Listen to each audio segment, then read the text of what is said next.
আজ আলোচনা করব অম্বুবাচী আসলে কি এবং কেন পালন করা হয়।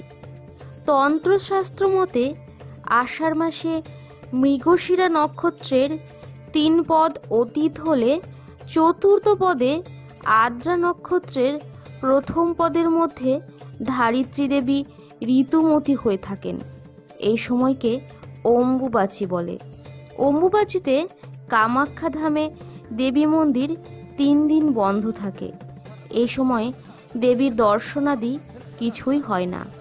3 দিন পর চতুর্থ দিন মন্দির খোলা হয় এবং দেবী স্নান ও মহাশক্তির পূজার্চনা শেষ হলে যাত্রীদের দেবী দর্শন করতে দেওয়া হয়।